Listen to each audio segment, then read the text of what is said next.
ബദരീങ്ങളെ സ്നേഹിക്കാണ്ട് ആർക്കും സ്വർഗത്തിൽ കിടക്കാനും പറ്റും. പ്രിയപ്പെട്ട കൂട്ടുകാരെ, വിശുദ്ധമായ റമദാൻ മാസത്തിലെ 17 അന്ന് നമുക്ക് സ്മരിക്കുന്ന ഒരു ദിനം, നാം എന്നല്ല ലോകത്തിൻ്റെ നാനാഭാഗങ്ങളിൽ ജനങ്ങളൊക്കെ സ്മരിക്കുന്നൊരു ദിനമാണ് ബദർ ദിനം. ആ ദിനത്തിൽ നമ്മുടെ പള്ളികളിലൊക്കെ അവരെ സ്മരിക്കുകയാണ്, അവരുടെ പേരിൽ ബദർ മൗലിദ് ഓതുകയാണ്, അവരുടെ മദ്ഹ് പറയുകയാണ്, പാടുകയാണ്. അതൊക്കെ ഇസ്ലാം അനുവദിച്ച കാര്യം കൂടിയാണ്.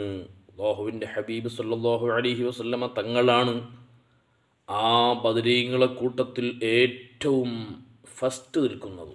അതിൻ്റെ ക്യാപ്റ്റൻ നബി സല്ലല്ലാഹു അലൈഹി വസല്ലമ തങ്ങളാണ്.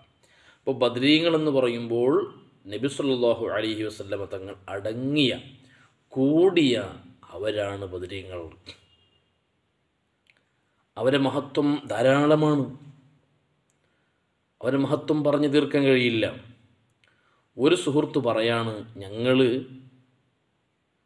ബദരീങ്ങളെ സ്നേഹിക്കുന്നു, ഞങ്ങൾ ഈ നിലയിലേക്ക് എത്താൻ കാരണം ബദരീങ്ങളാണ്. ബദരീങ്ങളെ സ്നേഹിക്കണം. ബദരീങ്ങളെ സ്നേഹിക്കാണ്ട് ആർക്കും സ്വർഗത്തിൽ കിടക്കാനും പറ്റൂല. ബദരീങ്ങൾ നമ്മുടെ നേതാക്കന്മാരാണ്. ഞാൻ നിങ്ങൾ ഇന്ന് മുസ്ലിം എന്ന അഡ്രസ്സിൽ നിൽക്കുന്നുണ്ടെങ്കിൽ അങ്ങനെ നിൽക്കാൻ ഒരു ബലം തന്നത് ആരറിയോ?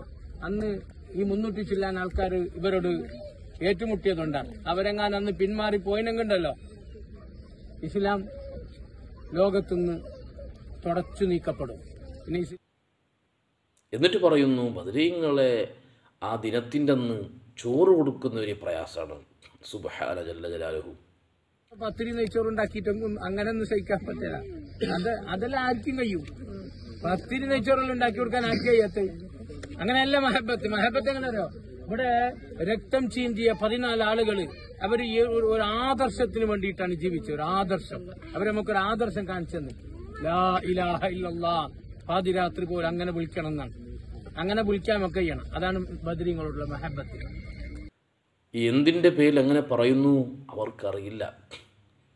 കാരണം അവർക്ക് മൗലിദ് കഴിച്ചും കൊണ്ട് ഭക്ഷിക്കാനുള്ള ഒരു പേടി.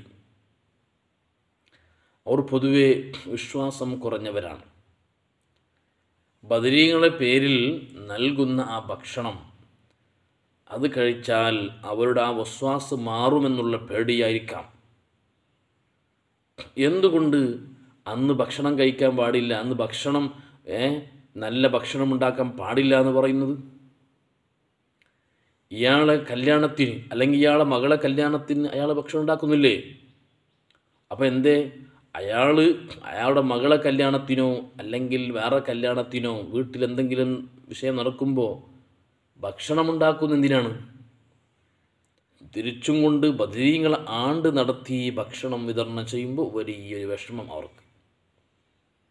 എന്നിട്ട് പറയാണ്, ഞങ്ങൾ ബദരീങ്ങളെ സ്നേഹിക്കുന്നു, ഭക്ഷണം ഉണ്ടാക്കലല്ല അവിടെ വേണ്ടത്, പിന്നെ അവരുടെ ആദർശം പിൻപറ്റണം.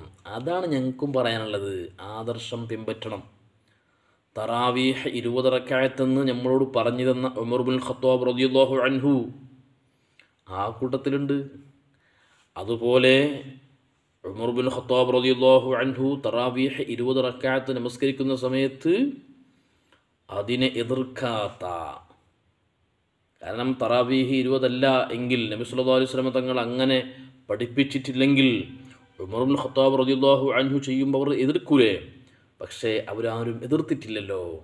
ആ എതിർക്കാത്ത സ്വഹാബികളും അക്കൂട്ടത്തിലുണ്ട്, ബദരീങ്ങളാണ്. അപ്പം അവരുടെ ആദർശം പിൻപറ്റൽ എങ്ങനെ? തറാവീഹ് 20 റക്അത്ത് നമസ്കരിക്കുക, അതുപോലെ ജുമുഅക്ക് 2 ബാങ്ക് കൊടുക്കുക. കൈകെട്ടലെങ്ങനെ? ഞെഞ്ഞിക്ക് മീതെയല്ല, ഇങ്ങനെ ഡേഞ്ചറിൻ്റെ ഒരു സ്വഭാവമല്ല. അവർ പഠിപ്പിച്ച ഈ രൂപത്തിൽ ഞെഞ്ഞിക്ക് താഴെ, അവിടെയാണ് എന്താക്കേണ്ടത്, പിന്നെ കൈകെട്ടേണ്ടത്. നമ്മൾ മനസ്സിലാക്കണം. ഇതൊന്നും വേണ്ട.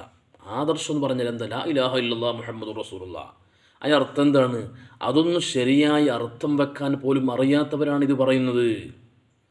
ലാ ഇലാഹ ഇല്ലല്ലാഹ്, അല്ലാഹു അല്ലാത്ത ഒരു ഇലാഹും ഇല്ല. അത് തന്നെയാണ് ഹക്ക് കൊണ്ട് ആരാധിക്കാൻ തരപ്പെട്ടവൻ അള്ളാഹു മാത്രമേ ഉള്ളൂ. ഞങ്ങളും സുന്നികൾ അന്നും ഇന്നും എന്നും പറയുന്ന വാക്കാണ് ലാ ഇലാഹ ഇല്ലല്ലാഹ് മുഹമ്മദുർ റസൂലുള്ളാഹ്. അള്ളാഹു ഏകനാണ്, അവനെ പോലെ ഇല്ല.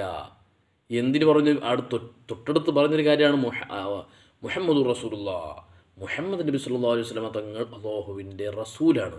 ദൈവം എന്നല്ല പറഞ്ഞത്, അള്ളാഹു എന്നല്ല പറഞ്ഞത്, റസൂലാണ്. അപ്പോൾ ബദരീങ്ങളെ ക്യാപ്റ്റനായ നബി സല്ലല്ലാഹു അലൈഹി വസല്ലം തങ്ങളെ പോലും ഞങ്ങൾ ദൈവമായി ചിത്രീകരിക്കുന്നില്ല, പറയുന്നില്ല. പിന്നെയല്ലേ ബാക്കിയുള്ള സഹാബികളെ. അതുകൊണ്ട് ഇവർക്ക് ജനങ്ങളെ പൊട്ടീസാക്കണം, അതിനു വേണ്ടി എന്തൊക്കെ പറഞ്ഞു നടക്കുകയാണ്. അതുകൊണ്ട് ഇവരെത്രമാത്രം പറയുന്നു അത്രമാത്രം ആൾക്കാർ ഇങ്ങനെ ബദരീങ്ങളെക്കുറിച്ച് പഠിക്കുന്നു. സുബ്ഹാനല്ലാഹ്, എത്രമാത്രം ഇവർ വസ്വാസ് ചെയ്താലും എല്ലാ പള്ളികളിലും നടക്കുന്ന ആ പരിപാടിക്ക് എത്ര ആൾക്കാരാണ്? എല്ലാ ആൾക്കാരും വരും, ഇങ്ങനെ ബദർ മൗലിദ് പാടും.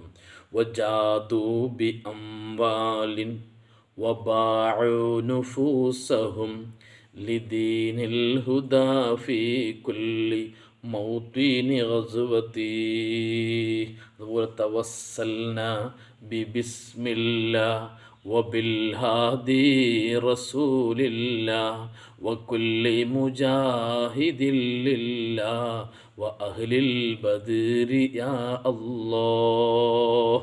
ഇതിങ്ങനെ പാടുമ്പോൾ എല്ലാ പള്ളികളിലും ഇങ്ങനെ പാട്ട് കേൾക്കുമ്പോൾ ഇവർക്ക് വലിയ വിഷമാണ്, ബേജാറാണ്. വീടുകളിലും ഇത് പാടുന്നുണ്ട്. അതെല്ലാം കേൾക്കുന്ന സമയത്ത് വലിയ വിഷമമുള്ളവരാണ് ഈ പാർട്ടി. ആ ചങ്ങായ നോക്കൂ നിങ്ങൾ, സുബ്ഹാനല്ലാഹ്, എന്താണ് പറയുന്നത്? ബദരീങ്ങളൊന്നും പറ്റും, ഒരു പ്രശ്നമില്ല. ഇപ്പോൾ തൊപ്പി വെക്കാൻ തുടങ്ങിയിട്ടുണ്ട്.